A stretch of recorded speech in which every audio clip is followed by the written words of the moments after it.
Assalamualaikum warahmatullahi wabarakatuh. Perkenalkan, nama saya Nanda Nur Jamila, NIM 191105010. Di sini saya akan mempresentasikan ejaan bahasa Indonesia untuk memenuhi asesmen 1 mata kuliah bahasa Indonesia. Yang pertama akan kita bahas yaitu perkembangan ejaan dalam bahasa Indonesia, yang berisi yang pertama bagaimana menggambarkan lambang-lambang bunyi ujaran, kemudian bagaimana hubungan antar lambang-lambang itu, baik pemisahan atau penggabungan dalam suatu bahasa. Nah, kemudian ada secara teknis ejaan dimaksud sebagai cara penulisan huruf, kemudian penulisan kata, penulisan kalimat, dan juga penulisan tanda baca. Yang pertama ada ejaan Van Ophuijsen pada tahun 1901 dan sudah diterbitkan dalam sebuah buku yaitu Kitab Logat Melaju yang disusun oleh Van Ophuijsen dengan dibantu oleh Engku Nawawi, gelar Sultan Makmur, dan Muhammad Thoib Sultan Ibrahim. Nah, sistem yang digunakan pada waktu itu sangat-sangat beragam. Nah, kemudian ada beberapa hal juga yang cukup menonjol dalam ejaan Van Ophuijsen, yaitu seperti ada beberapa contoh seperti ini ya. Ada huruf Y kemudian ditulis dengan J seperti itu. Sayang jadi sajang. Ada khawatir jadi cawatir seperti itu ya. Kemudian ada ejaan Suwandi pada tahun 1947.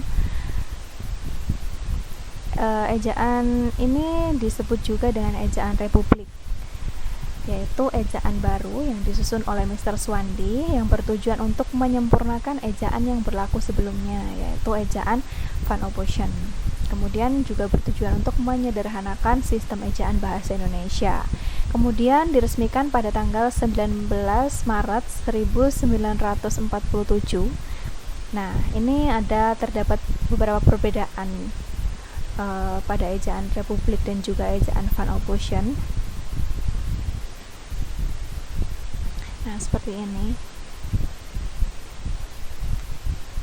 Kemudian ada juga kelemahan dari ejaan Republik ini ya. Di antaranya yaitu masih berlaku kata-kata epepetnya, penggunaan huruf E-nya ya. Kritik masih jadi keritik seperti itu. Praktik jadi praktik. Nah, seperti itu.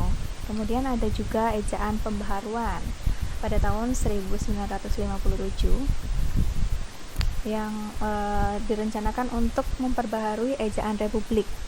Kemudian dibentuk pada tanggal 19 Juli pada tahun 1956.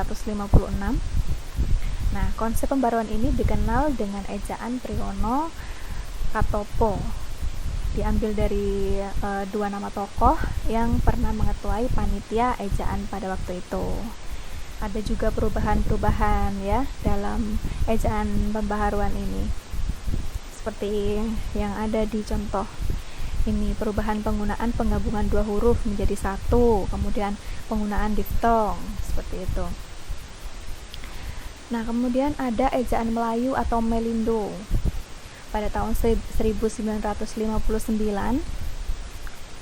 Nah, Melindo yaitu akronim dari Melayu Indonesia, merupakan ejaan yang disusun atas kerjasama antara pihak Indonesia dengan pihak Persekutuan Tanah Melayu yang dipimpin oleh Syed Nasir bin Ismail yang tergabung dalam panitia kerjasama bahasa Melayu bahasa Indonesia tahun 1956.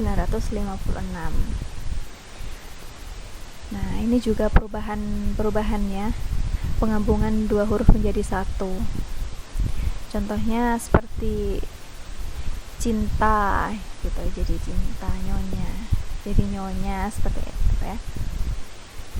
Kemudian ada ejaan Lembaga Bahasa dan Kesastraan atau LBK pada tahun 1966. Nah, ejaan baru ini merupakan lanjutan dari rintisan panitia ejaan Melindo dan pelaksanaannya pun juga terdiri dari panitia yang ejaan LBK ini pusat pembinaannya itu juga dari panitia bahasa Melayu yang tadi ya. Kemudian ini ada perubahannya juga, penggunaan penggabungan 2 huruf menjadi 1. Banyak sekali ya perbedaannya. Kemudian ada ejaan yang disempurnakan pada 17 Agustus 1972. Nah, ejaan yang disempurnakan ini atau disebut dengan EYD telah diresmikan oleh Presiden Republik Indonesia Soeharto pada tanggal 16 Agustus 1972 yang merupakan lanjutan dari ejaan baru atau ejaan LBK.